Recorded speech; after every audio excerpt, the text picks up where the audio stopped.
For instance, when we look at Aristotle's words, when we look at the descriptions in the Koran, we see a correspondence. Well, that is you haven't shown evidence. us any correspondence. Yeah, that's the point. That's a You statement. haven't shown us. This is a statement. Aristotle is like the Quran. How?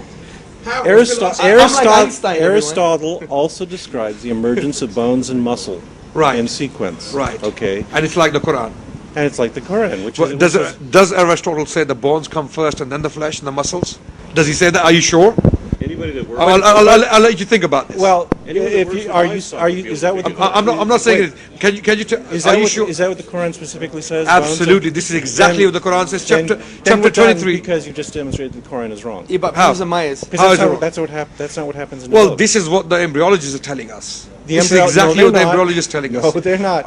Okay. Embryologists- Let me tell you what Keith Moore said. I mean, you can disagree with him. He doesn't like Keith Moore.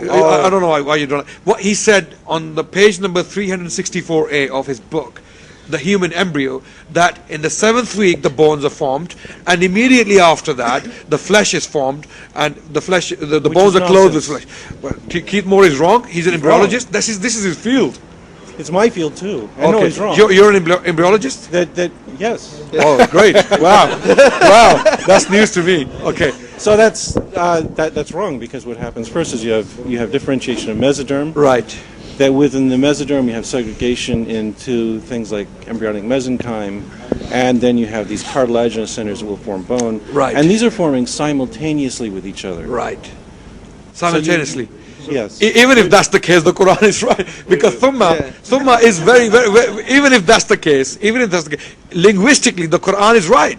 Thumma literally can in Arabic language means things happening simultaneously. Yes, As well. yes. But in that's parallel. besides the point. I have a question. On the one hand, you are complaining that there's this detailed, wonderful science Sure. in the Quran Yes. that you could only have learned from, revelation. Sure. And I'm saying that no, that what you find in the Quran is an extremely primitive science that was nothing more than the common man could have learned from, general interactions with learned society at the time. Like mountain roots as well. How would they even know that? It was not even knowledge at that time. Mountain roots.